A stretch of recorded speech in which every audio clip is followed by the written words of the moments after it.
Lester Maddox ran a small cafeteria on what's now the Georgia Tech campus. And Lester Maddox was an ardent supporter of the system of segregation. He was a segregationist, believed that he could run his business and serve to whomever he wanted. And that's pretty well the way he ran that business until the Civil Rights Movement, and he began to be challenged about it. Folks came to be admitted, and he resisted. He and others picked up some axe handles and ran folks off in front of cameras. He saw that desegregation was going to ruin his business, and so he was a vocal supporter of segregation and an opponent of the political leaders who were making accommodations.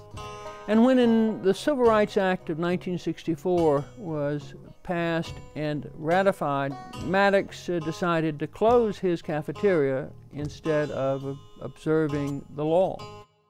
He had an interest in politics, and he ran for governor. He unexpectedly won the Democratic primary, to the surprise of many people. It obviously was a protest vote on the part of many white voters. When Lester Maddox became governor, he clearly was ready to assure that the state would remain as opposed to desegregation as possible. He surprised a few people by doing things that no one would expect somebody who had run black folks out of his restaurant with an axe handle would do.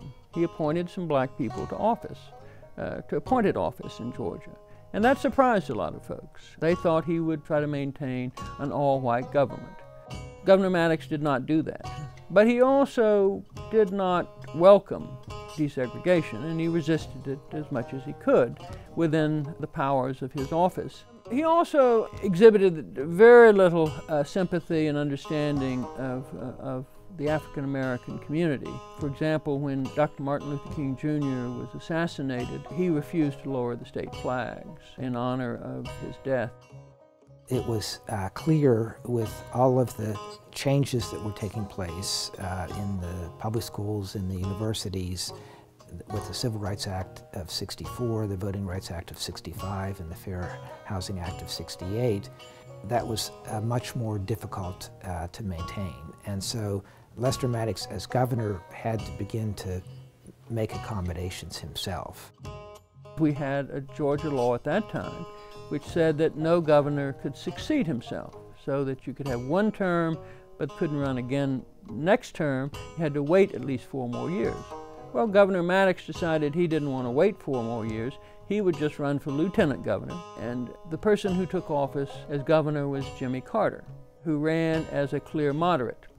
So Jimmy Carter, a moderate New South governor, and his lieutenant governor, with whom he had lots of conflicts during his term, was Lester Maddox, the governor who had run people out of his restaurant a few years earlier with an axe handle. It was a period of transition.